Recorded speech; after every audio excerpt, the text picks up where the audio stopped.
Hello and welcome to Healing from Within. I am your host, Sheryl Glick, author of The Living Spirit, Answers for Healing and Infinite Love, and am delighted to have Lisette Schuitemaker join us as a returning guest to discuss her newest book, The Childhood Conclusions Fix. To hear her former show discussing the eldest daughter effect, go to my website, SherylGlick.com, and click on the radio show's link for February 2018. Hello, Lisette. Hello, Sheryl. Good to be with you again. And it is, and I'm delighted to discuss your new and very important book, The Childhood Conclusions, as listeners can come to discover. You don't have to believe any of the negative self-thought we are all bombarded by. Lisette, as listeners of Healing from Within know, my guests and I try to establish a clearer view of life, both physically and energetically or spiritually, and the challenges we have all experienced as a result of either childhood traumas, relationship or health issues, economical stresses that create emotions, both positive and negative. We hope to truly know a better way to know ourselves and the environment we live in, both personally and collectively, and we hope to offer workable means and methods to grow and prosper and thrive, no matter what leftover or misperceived challenges from childhood we must still conquer.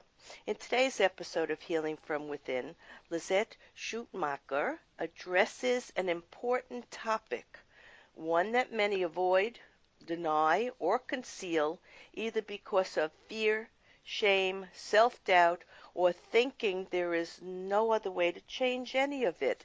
The topic to explore is how did the impressions we internalized in childhood condition us to make harsh assumptions about ourselves, the world, and our place in it. These childhood conclusions produce habitual thoughts that mark our behavior, health, and quality of life to this very day. We will discover how it all happens and how to see ourselves with new eyes and finally, really finally, turn negative self-talk around. Lisette, you may remember, or not, that I always love to ask my wonderfully creative authors to think back to childhood and remember a person, place, or event that may have led them to this present moment in their adult life and what they value and hold dear, because I believe we are the composite of our experiences and our soul destiny or life plan, and must revisit these experiences from childhood to understand how we are dealing with life today. So think back for a minute to anything. There's actually three women who come Mm. to me. One is my grandmother, whom I loved very much, and I'm named after her. So that forged also a connection between us. Then there is a teacher in my kindergarten who was the most heartful, patient woman who I felt really saw me. And then Mm. there was the mother of a friend, and I loved going over to her house to play. And her mother would always be home, and she would kind of be lying on the sofa, and she clearly enjoyed her daughter and me, others presumably, but me too, being there. And then one day she was gone, and I had never figured out, and nobody at the time spoke about that this woman was terminally ill. And Oh. so she died, and I never knew that all the time, but I also felt really seen. I felt really seen by these three women as the person I could potentially be. Isn't that wonderful? First time I've heard a story like that. And you know, three is a very special spiritual number, that you Mhm. selected that, and that your grandmother's name, names carry energy. Not only do we carry, the genes and DNA of the universe, but we carry in our names and our grandparents' name an energy for fulfillment and for hope. And that's beautiful. It was a beautiful story. Now, let's go on to why and how did you discover that negative self-talk hides our precious intuitive gifts and creates childhood conclusions that limit our level of health, well-being, and happiness. How'd you first discover this? Yeah, so I think we all have negative self-talk. I think I have yet to meet a person who doesn't, from time to time or habitually, beat themselves up.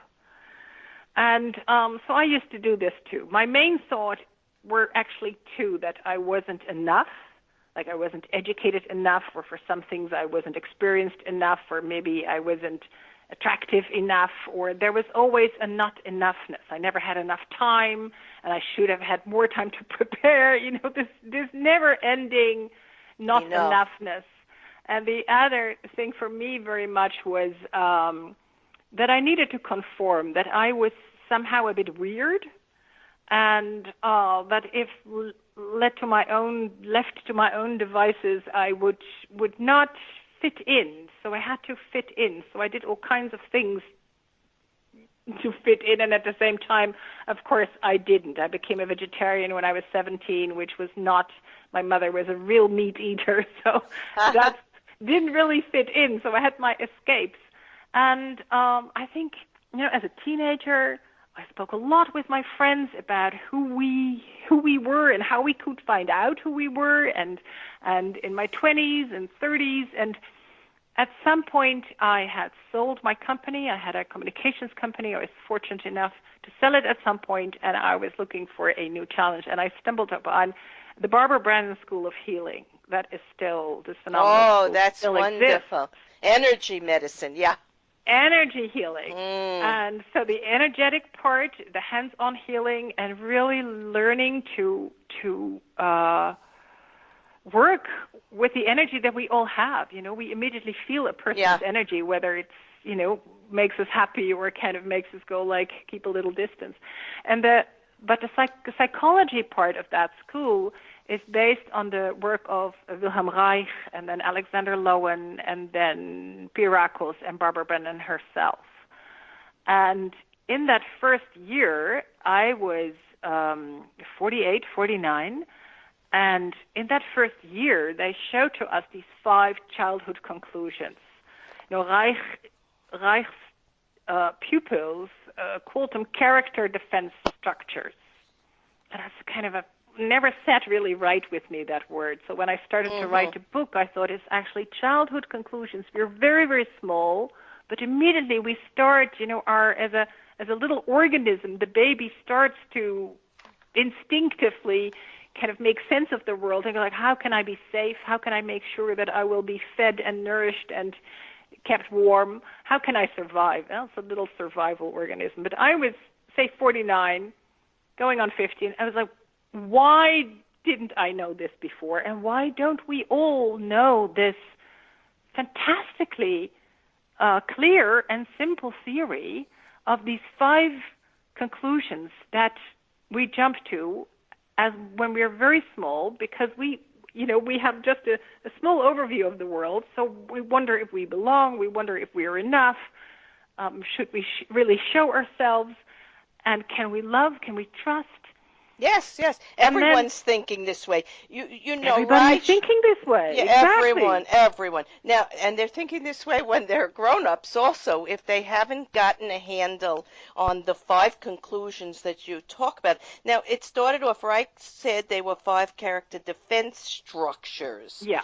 And he discovered that as different as we may look in our outward appearance, the kind of thoughts we think about are not really that different at all. So Exactly. once we can identify the thoughts coming out of each 5 childhood conclusions that you named, and you were just talking about 2 of them before that you Yeah. found were very Very entwined up with for me. with Yeah. you. And I have one that I'm going to talk about in a minute that was very up for me. So let's go, because this is very important, to the childhood conclusions. We'll start with number 1. All right? Yeah. Because you know, they're drawn from inevitable and unfortunate interactions with our parents or those close to us. But once they're ingrained in our hearts and our cellular memory and our thoughts, it's kind of really hard to dislodge them unless we Yeah. understand and recognize what we're dealing with. So the first childhood conclusion, I'm not welcome, I must go elsewhere. What would be the negative thought, self-thought around that conclusion that a child Yeah, absorbs so for this themselves? first sentence even, I'm not welcome, just imagine, just for a minute, feel into this, what happens to you when you think I'm not welcome. Immediately I get, kind of fidgety. My Hmm. feet want to go somewhere else, anywhere else. I just want to flight, basically. I want to go. Yeah, you're living in And fear. It's I'm living living in in. existential terror. I do Mm, not belong, and it feels so horrible. And I can look around me and make believe that everybody belongs but me, right? well, you I just say, should not yeah, be here. Lisette, you say that this is describing a very spiritual child who may be very empathic or Absolutely. psychic and is aware that the adults might be limited who are living around them and not willing to discuss or acknowledge this higher view of life. Now, I'm going to tell you a little story. At three Tell me. years old, on in the Catskill Mountains in New York, I was at a bungalow colony, and my mother had a picture of this, but I remember it clearly. I threw myself on the grass and cried up into the heavens, why did you drop me in this Mhm. place? Mhm. Mhm. So you write about that. You Yeah. write in your book, people with this childhood conclusion are often highly original and gifted and have maintained a natural connection with the realms of spirit that we hail from and may have a hard time being down on earth. It is a false notion that we don't belong.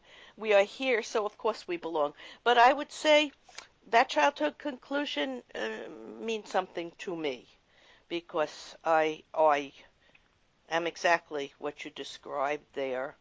Yeah. And I, it's funny. I once remember saying to someone I was working in a place and I had taken an office there and I things were going on that I found very unsettling and I remembered saying I wasn't invited here.